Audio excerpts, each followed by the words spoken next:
Hello, my name is Blondel Kenny. Uh, I am Cameroonian and I live in the United States of America. I am a data scientist. Today, I would like to talk about coronavirus in Cameroon.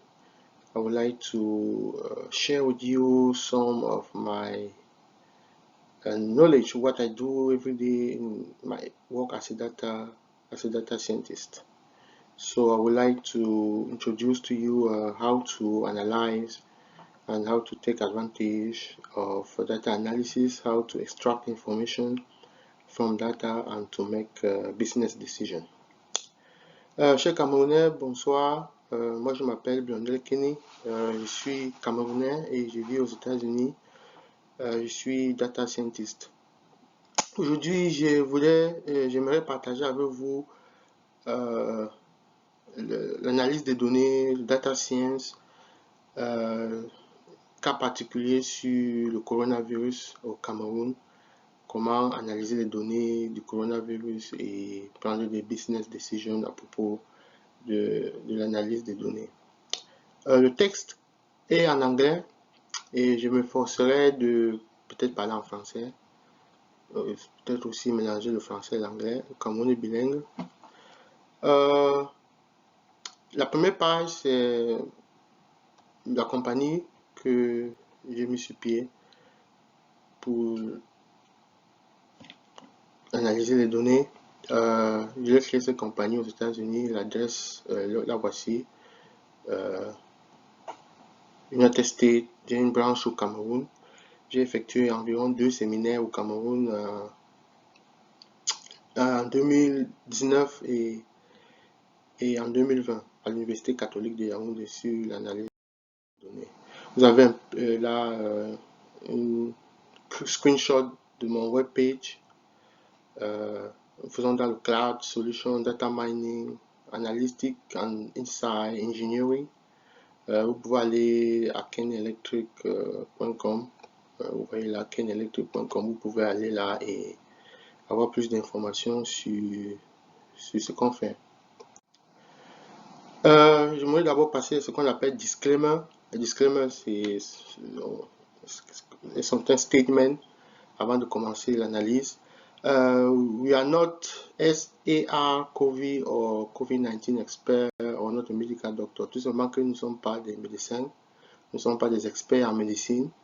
Nous sommes juste des analystes, data scientists et statisticiens et nous analysons les données pour la prise de décision. Et puis nous souhaitons que ce webinaire ou bien ce séminaire vous permettra de comprendre comment est-ce qu'on analyse les données.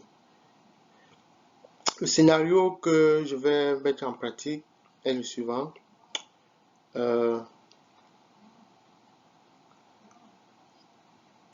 savons qu'au Cameroun, on a le COVID-19 et que le gouvernement a déclaré le 2-24-2020 que on a le COVID-19 au Cameroun, on a eu un cas.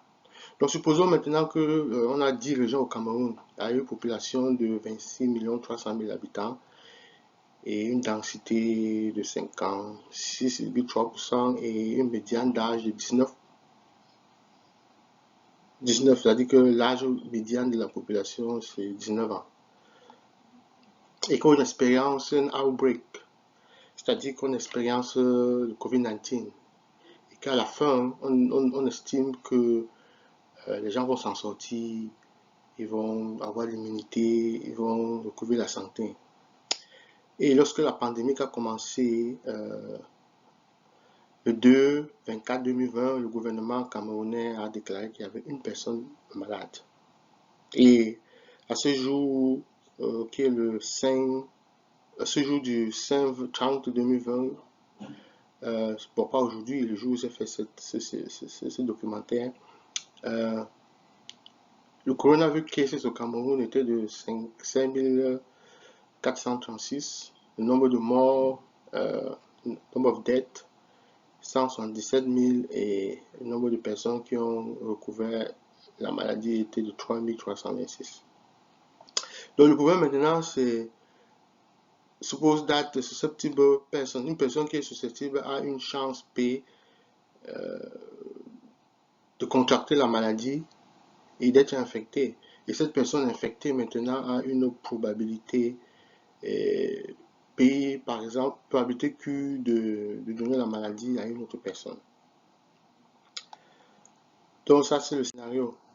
Donc maintenant, la question qu'on se pose régulièrement, que n'importe qui se pose, c'est how many people will catch COVID-19 au Cameroun? Le problème, c'est combien de personnes au Cameroun doivent contacter la maladie. Et when does the COVID-19 will end? Quand est-ce que ça va finir? Ce sont les questions les plus fondamentales que n'importe qui se pose. Qu'est-ce que ça va finir? Et combien de personnes vont attraper cette maladie au Cameroun? Pour continuer en analyse des données, généralement, il y a une adage qui dit all models are wrong, c'est-à-dire que la majorité des modèles qu'on fabrique sont wrong, c'est-à-dire qu'ils ne sont pas bons, les modèles ne sont pas bons, mais some are useful en certain things around, c'est-à-dire que certains sont vraiment à usage utile avec une certaine sécurité autour. Ce qu'on appelle uncertainty, c'est-à-dire qu'on crée un modèle mais on définit les boundaries, on définit les intervalles de sécurité autour du modèle pour pouvoir l'utiliser. Il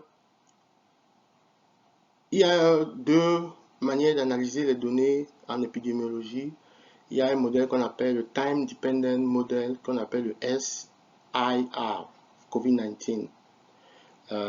C'est ce qu'on appelle, c'est un modèle qui est utilisé généralement par les épidémiologistes et certaines analyses pour analyser les données. Ce qui se passe, c'est qu'on va étudier la population qui change avec le temps. C'est-à-dire qu'on va prendre la population et puis on va étudier over a certain period of time pour voir un peu comment est-ce qu'elle évolue.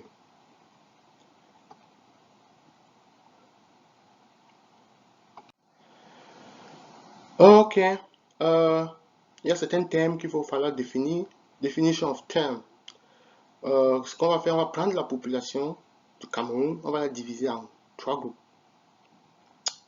Le premier groupe qu'on va appeler susceptible, qui est all people in Cameroun, c'est-à-dire toute personne vivant au Cameroun qui est capable à devenir malade du COVID-19. C'est ça qu'on appelle la population susceptible. Dans ce cas, au Cameroun, c'est toute la population camerounaise qui sont les 26 millions de Camerounais. Infected population, c'est en fait la population in Cameroun qui a déjà été infectée par la maladie. Et cette population infectée, généralement, a transité de la population susceptible à la population infectée. Il y a maintenant la population qu'on appelle recover or remove, pour certains. C'est toute personne, au people live in Cameroun, qui recover ou die, c'est-à-dire que toute personne au Cameroun qui a recouvert ou bien qui est mort de cette maladie.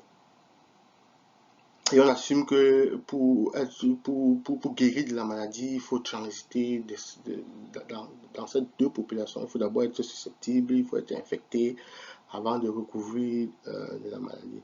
Et puis, on voit que la somme de tous ces 3 groupes donne la population totale du Cameroun. So we want to know the rate of change of each group. So, l'objectif dans ce modèle, c'est de maîtriser comment est-ce que la population change, ce qu'on appelle le taux de change de chaque groupe. À quel rate la population change à chaque fois, en fonction du temps. Ce qu'on appelle le taux de change, ça change. La population susceptible est aujourd'hui à 26 millions, peut-être demain ce sera à 20 millions, etc. La population infectée, selon les rapports du ministère de la Santé, on vous dit aujourd'hui on a 10 personnes infectées, on vous donne un autre chiffre, demain on vous dit qu'on est à 100 personnes. Donc quand vous regardez les cas publiés, les données publiées par le ministère, on vous dit chaque jour on vous donne des chiffres différents. Donc c'est comme ça que cette population change avec le temps. Donc, on a la population susceptible qui va changer avec le temps, la population infectée qui va changer avec le temps et la population remove qui va aussi changer avec le temps. C'est ça qu'on appelle want to know the change of each population. C'est ça qu'on veut calculer pour pouvoir prédire. Parce que si on a ce taux de change là, on a la capacité de prédire comment est-ce que cette population va se comporter dans le futur. Il y a aussi ce qu'on appelle le taux de reproduction, reproductive rate or degree of spreadability, qu'on appelle généralement R0. It is how much can one person infect others. It's a secondary infection. It is the number of new cases that an existing case generates on average over the infection period in the susceptible population. Ça veut dire tout simplement que ce taux de reproduction, c'est le nombre de personnes qu'une personne peut contaminer. Par exemple, on vous dit, lorsque une personne a le COVID-19, il peut donner à 3 personnes, par exemple. Mais lorsque quelqu'un a le COVID-19, il peut contaminer 5 personnes. Donc, en ce moment, le R0, s'il doit être égal à 3, ça veut dire que quand une personne a, il donne à 3 personnes. Et chacun de ces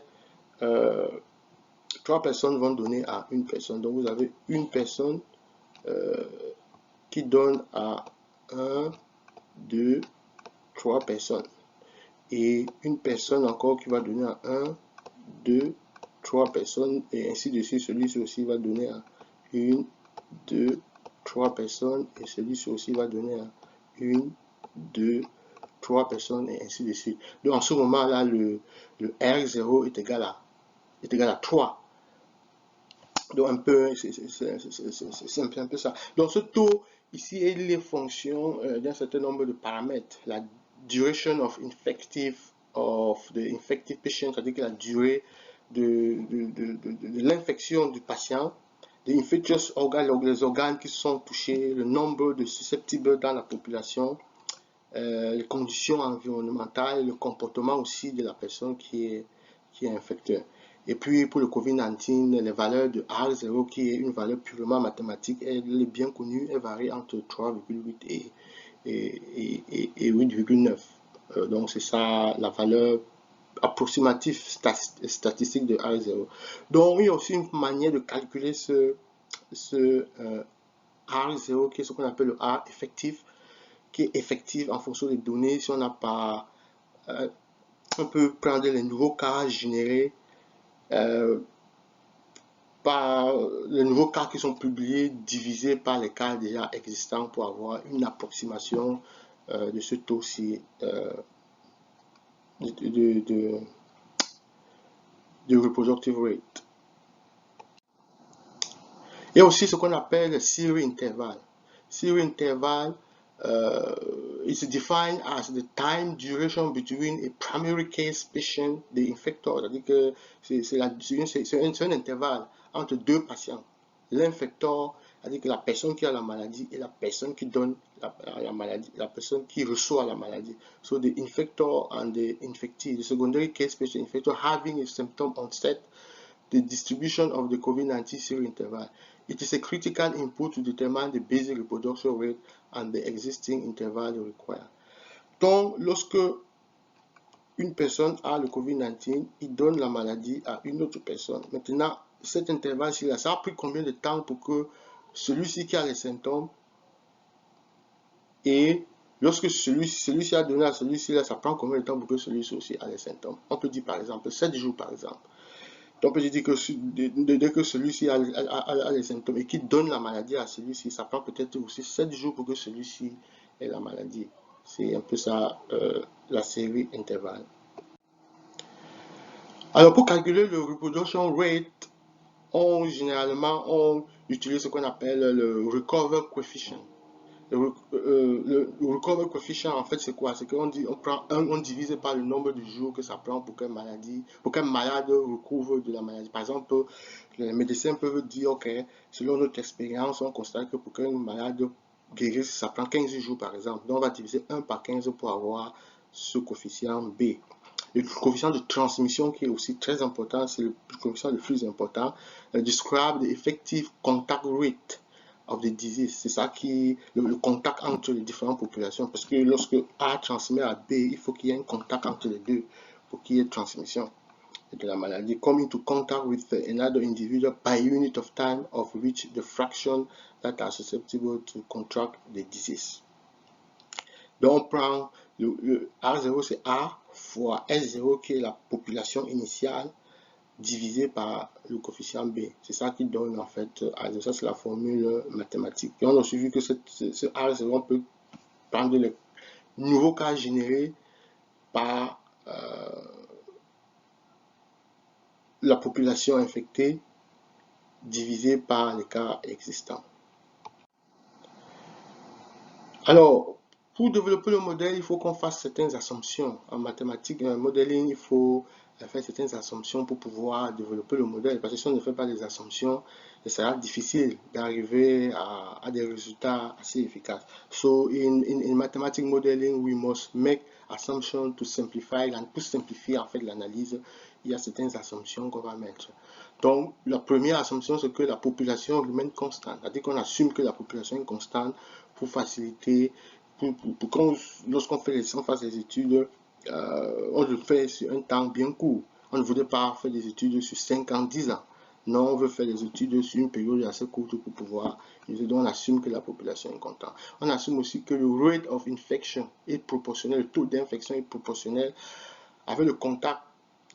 Le contact est proportionnel au contact entre deux populations, la population susceptible et la population infectée, et que ce contact s'effectue à un taux constant. C'est-à-dire que puisque il faut qu'une population soit susceptible de contacter la maladie et quelqu'un a maintenant la maladie, devient infecté, il va dans la population infectée. C'est quelqu'un qui est infecté maintenant peut contaminer quelqu'un qui est dans la population susceptible.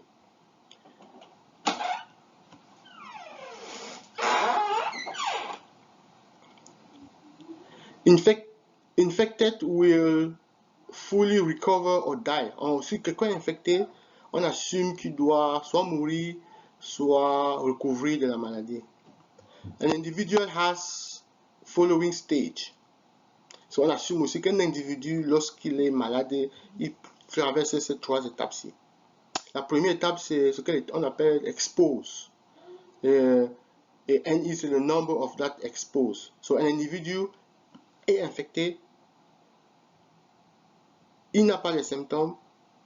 No, an individual is infected, c'est-à-dire que quelqu'un est infecté, il n'a pas les symptômes de la maladie, mais il ne transmet pas la maladie à une personne. Alors, ça a une durée qu'on appelle durée d'exposition, c'est-à-dire que tu es exposé à la maladie. Tu as bien les symptômes de la maladie.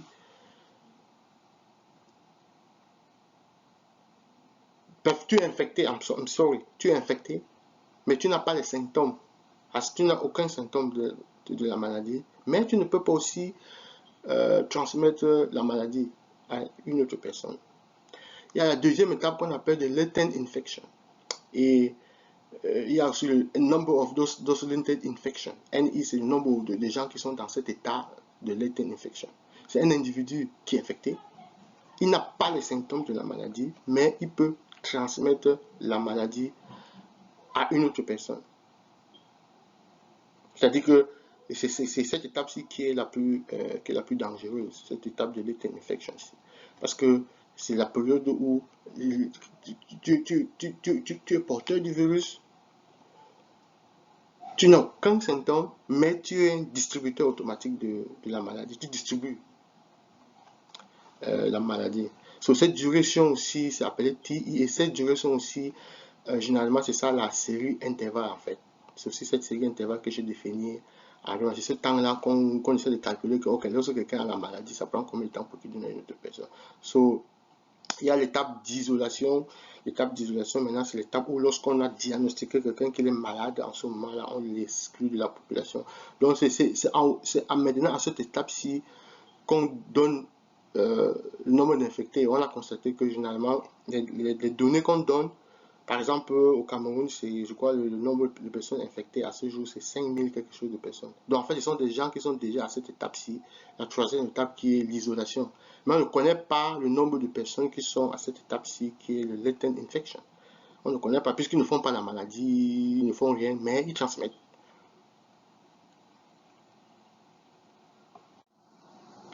Alors, Cameroun coronavirus data from. Encore, les données que j'ai collectionnées sont des données du O2 24 2020 c'est-à-dire du 24 février 2020 au 5 février au 30 mars 2020. Non, 30 avril, 30 mai 2020, je suis désolé, du 2 février, du 24 février 2020 au 30 mai 2020. Voici le site où j'ai collecté ces données. Je suis allé dans le site du ministère de la Santé pour collecter ces données. So the question assume, je suis désolé, the question assume that newly infected patient may start transmitting the disease directly after getting infected. Donc on assume que dès que quelqu'un est infecté, même si quelqu'un est infecté aujourd'hui, on assume que à la minute où il est infecté, il peut transmettre la maladie. On a aussi des limitations sur le R0 au Cameroun, par exemple. La problématique of is there's intermediate vectors. Il y a des vecteurs intermédiaires comme la malaria, la typhoïde et autres, et certaines habitudes. Par exemple, je me dis qu'il y a beaucoup de gens qui ont été déclarés malades alors qu'ils n'étaient pas malades. Ou bien il y a beaucoup de gens qui ont été malades mais qui ne sont pas revenus seulement parce qu'ils avaient des symptômes de la malaria et de la typhoïde. Parce que le truc du Covid-19, même ça ressemble aux symptômes de la malaria et de la maladie. Donc ces deux vecteurs affectent beaucoup ce R0 parce que ce sont des vecteurs qui, en fait, dans la population qui existent. Et ça fait que les gens ont des habitudes. Dès que tu as la fièvre, tu tousses, tu as l'impression que c'est le palu et puis tu prends les maladies. Et puis on a aussi le fait que beaucoup d'entre nous ne vont pas à l'hôpital. Lorsqu'on a des mots comme ça, c'est souvent quand c'est très très grave qu'on s'en va à l'hôpital et trucs comme ça. So using the COVID-19 Cameroon data, we assume that the median time, so en utilisant les données, le modèle assume que pour qu'une personne soit guérie, ça prend 15 jours en moyenne et maximum peut-être un certain 42 jours. Mais pour développer le modèle, je me suis basé sur 15 jours. Donc je me suis dit que pour que quelqu'un guérisse la maladie, ça va prendre environ 15 jours. Ici, j'ai le graphe du taux de reproduction que j'ai calculé. J'ai pris les cas existants, les nouveaux cas que le gouvernement a publié chaque jour divisé par les cas existants. On constate que ce taux de reproduction atteint 2,5 aux alentours de mars. C'était à 2,8 et maintenant ça ne fait que stagner à moins de 1. Et en épidémiologie, pour que on parle de pandémie, il faut que ce taux soit supérieur à 1. En fait, ce que ça veut dire que lorsque ce taux est dans cette zone, ça veut dire tout simplement que ça va prendre du temps pour que la maladie se propage. Donc, on n'allait pas voir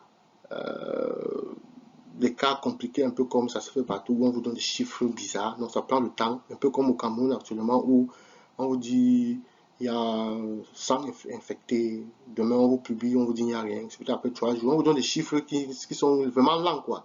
C'est-à-dire que les chiffres ne sont pas assez élevés. Et lorsque c'est ici, ça veut dire tout simplement que ça se propage rapidement, quoi. Que, en fait, la propagation est rapide. Donc, il faut s'attendre à des chiffres assez élevés. Il faut attendre aussi, on va vous dire qu'aujourd'hui, il y a eu 100 personnes. Le lendemain matin, on vous dit qu'il y a eu 20 000 personnes, par exemple.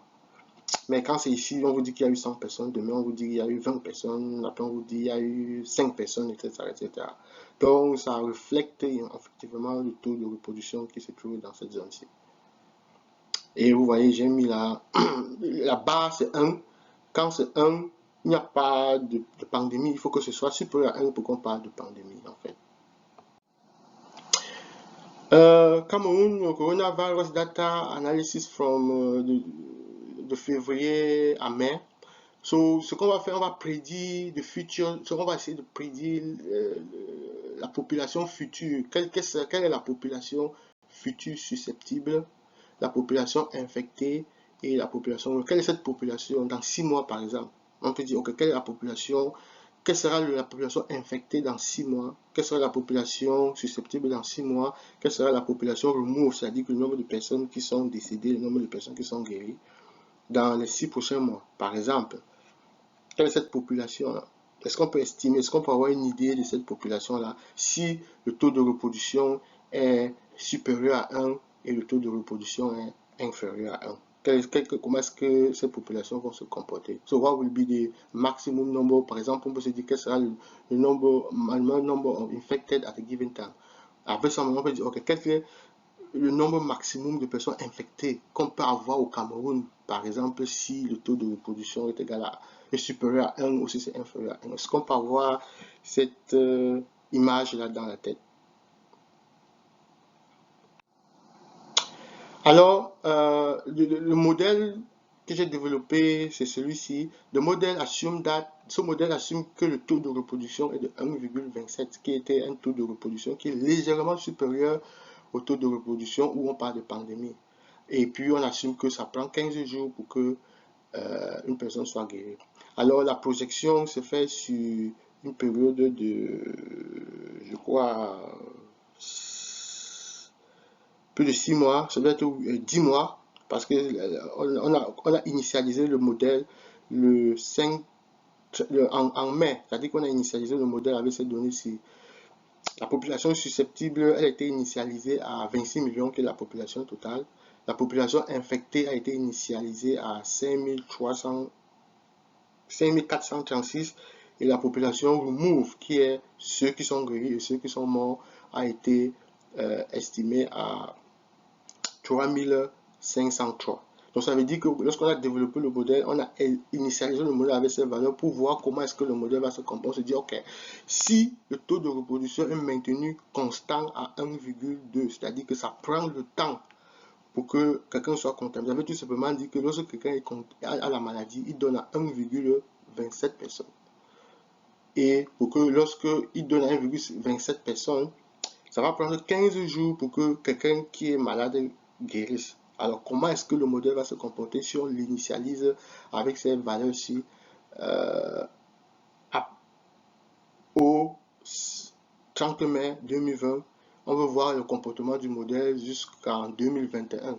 On veut voir si la maladie va persister en 2021 en assumant que ce taux-ci reste constant.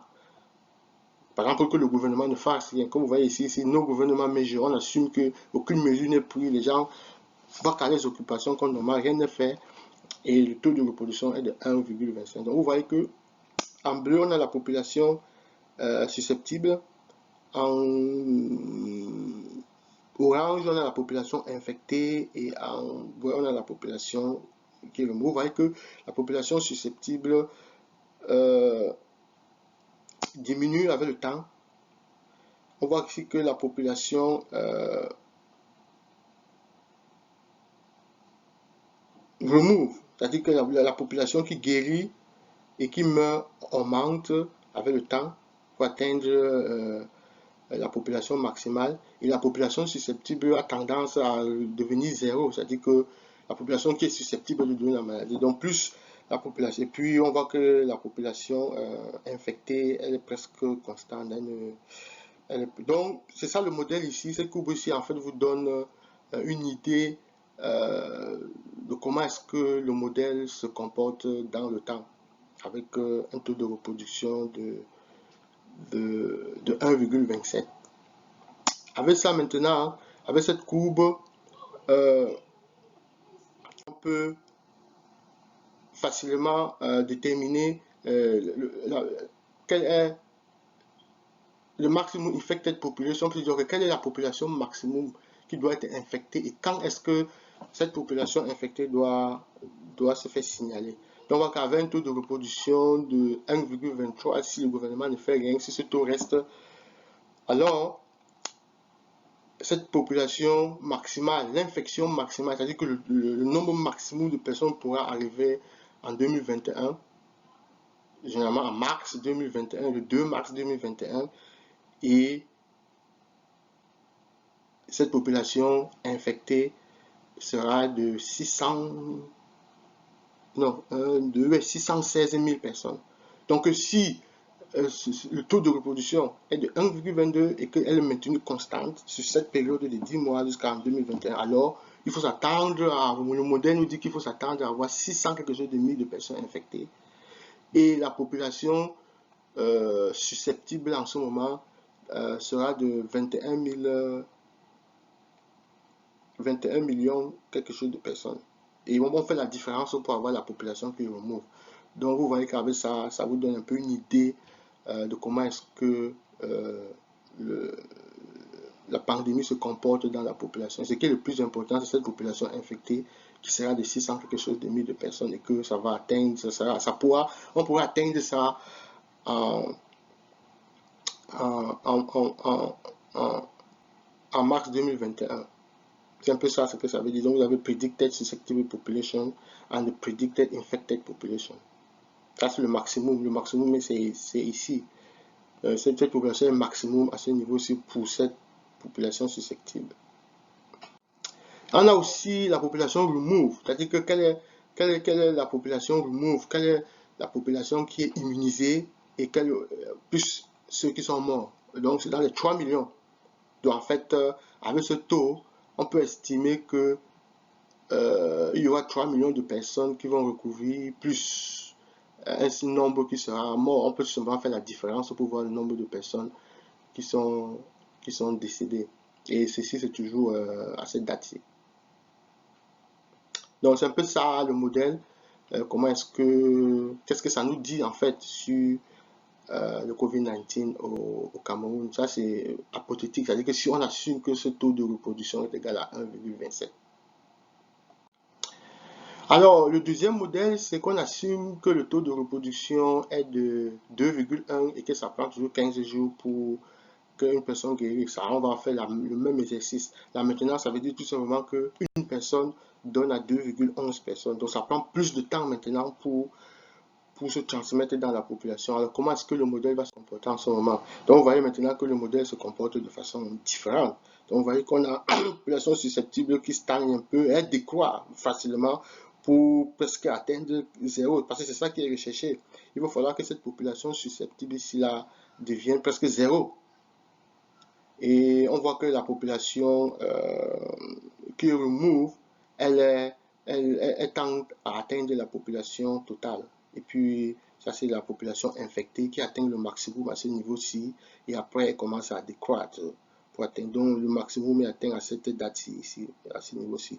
Le modèle a toujours été initialisé le 30 mai 2020. Et on a arrêté le modèle le 20 avril 2021.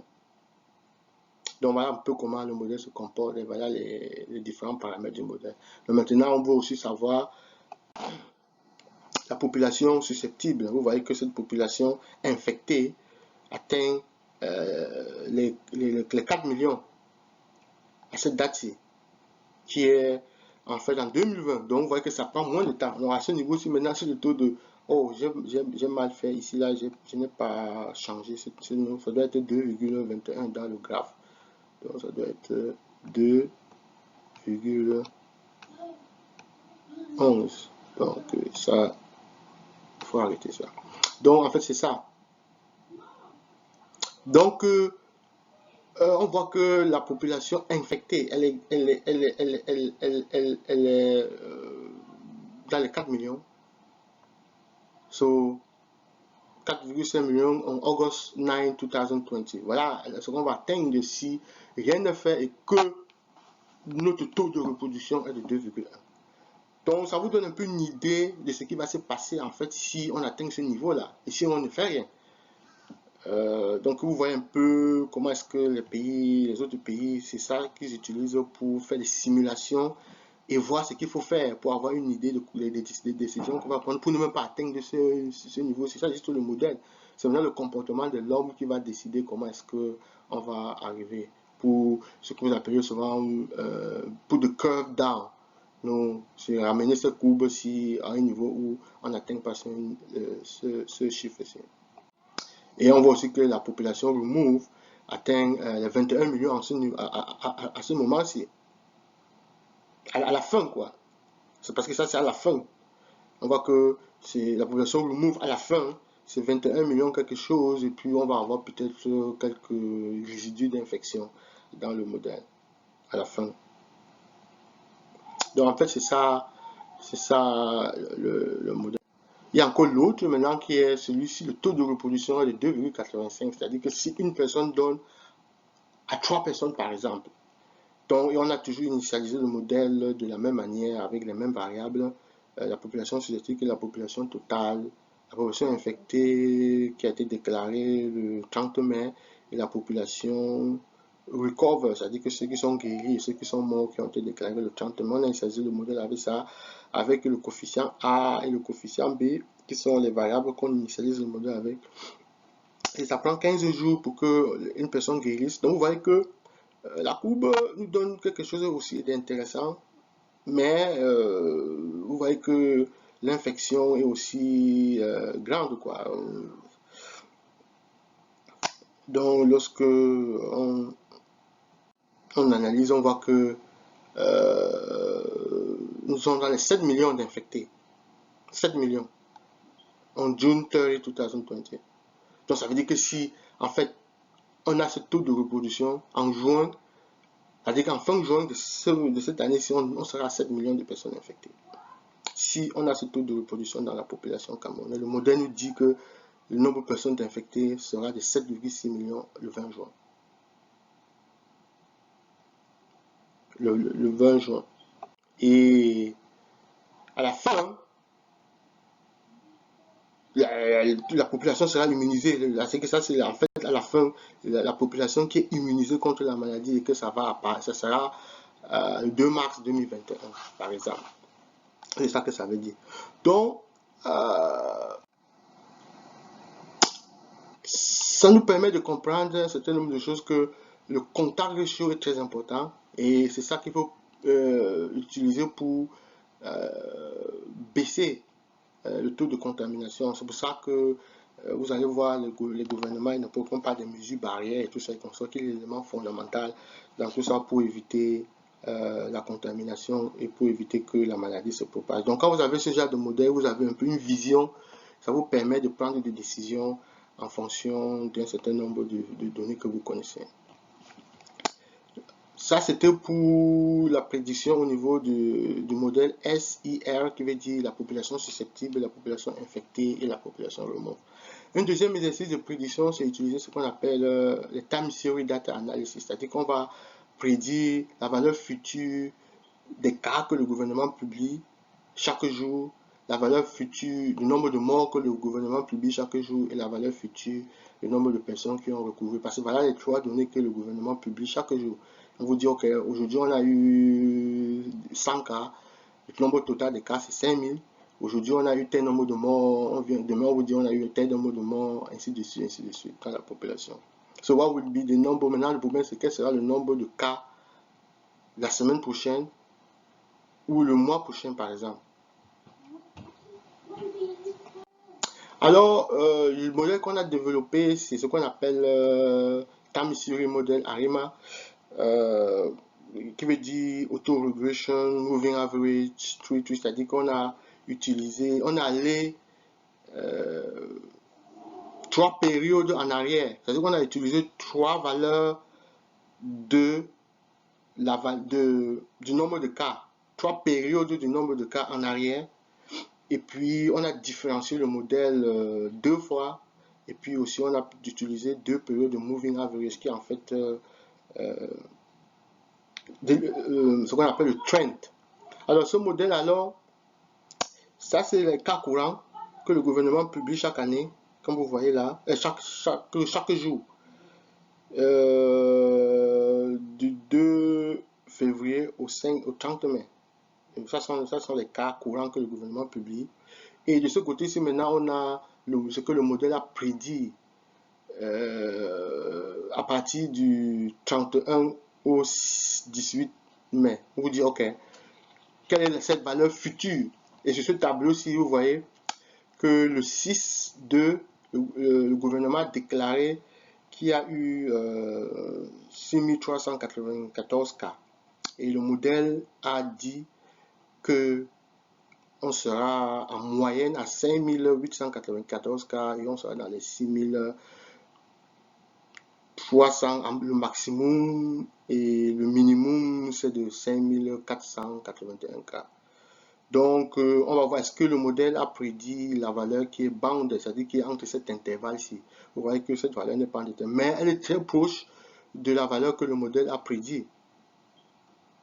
Donc maintenant, le problème c'est de savoir est-ce que le 8 et le 22, mais le modèle sera capable de faire la même position. Donc on va simplement attendre le 8 pour voir la valeur ci, mais le modèle nous dit quand même que le 8, on sera à un maximum de 7511 cas.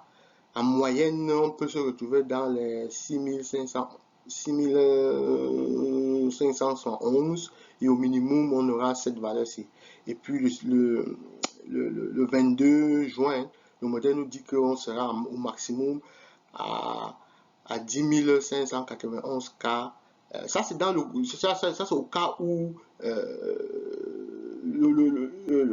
les mêmes informations, c'est-à-dire que si le modèle, s'il est donné sur la même ligne et que le gouvernement ne prend pas autre mesure additionnelle de ce qu'elle est en train de faire maintenant. C'est juste une prédiction. Donc, c'est juste pour avoir une idée et dire, oh, bon, il faut voir si on peut faire quelque chose pour baisser ça, par exemple. Le modèle peut donner des chiffres qui ne sont pas bons. Ça peut être le double de ça, comme ça peut descendre. Mais c'est juste une idée pour nous faire comprendre qu'effectivement, il y a quelque chose. Et si déjà le modèle a pu avoir une valeur presque exacte pour le 2, donc c'est grave. Et si vous voyez la valeur du 30, le modèle a prédit cette valeur-ci. Et puis on se rend compte que cette valeur était proche de celle qui a été publiée le 30. Parce que ces valeurs-ci sont presque proches de ce que le gouvernement a publié. Ça, c'est pour le nombre de cas. Et sur le nombre de morts, voilà les cas courants que le gouvernement publie jusqu'au 30 mai. Et puis ça, c'est la valeur que le modèle a prédit. Et on voit que le modèle a prédit pour aujourd'hui que le 2, qu'on devait avoir 191 cas. Le gouvernement a déclaré 191 cas le 2. Et le modèle 2 a prédit presque la même chose. Bon, maintenant le problème c'est le 8 et le 26. Est-ce que le modèle sera capable de faire la même prédiction? Donc ça permet alors de savoir, donc avec ça, il y a certaines décisions pour ceux qui peuvent savoir, ok, est-ce que c'est normal? Est-ce que on voit que avec ça le modèle ne prédit pas les cas bizarres de mort. On n'est pas dans les. Donc on voit qu'on est dans une constante de mort. Bien, bon. Et aussi, ça c'est basé sur les données qui sont publiées par le gouvernement. Donc, on fait qu'en analyse des données, on se base uniquement des données publiées, des données qui sont considérées comme des données officielles. La même chose pour le nombre de personnes qui ont recover. Current publication et ce que le modèle a prédit. Et on voit que la valeur que le gouvernement a déclarée, c'était 3629. Le modèle a prédit presque la même chose, dont les données sont dans l'intervalle que le modèle a dit, donc c'est bon. Donc on peut alors estimer la valeur jusqu'au 22 juin pour voir que le modèle nous dit que le 22 juin, on peut se retrouver à 10 500 cas si la courbe continue dans le même sens. Ici, ce qu'on a fait maintenant, ça c'était des modèles basés sur des trucs hypothétiques, c'est-à-dire que hypothétiques. C'est-à-dire ce sont des taux de reproduction qu'on a pris, on a dit ok, si le taux de reproduction est 2. Maintenant, voici le taux de reproduction en moyenne qui est généré par les données, qui est de 0,34. On a initialisé le modèle avec ça. Et on se rend compte que en fait, il n'y a pas trop de changements. Donc, on ne peut pas parler de pandémie à ce niveau-ci là parce que le modèle ne nous donne aucune information pour qu'on puisse dire qu'il y a pandémie. Vous voyez que la courbe est carrément droite là. Donc, en fait, parce que effectivement le taux de reproduction est inférieur à 1. Donc, lorsqu'elle est inférieure à 1 comme ça, là, c'est pas évident d'avoir une courbe pour pouvoir analyser les données. Donc, on peut se dire que on n'a pas encore atteint le niveau où on peut s'alarmer qu'il y a la pandémie. Donc si en fait on continue avec ce même rythme, on peut dire sans vraiment être sûr que on n'aura pas, ça ne sera pas grave. Bon, et il faut que les mesures soient prises pour qu'on maintienne ce taux, parce que si ce taux qui est généré par les données est vraiment réel, c'est qu'il faut maintenir ce taux pour que on ne soit pas des chiffres exorbitants comme on trouve en Occident.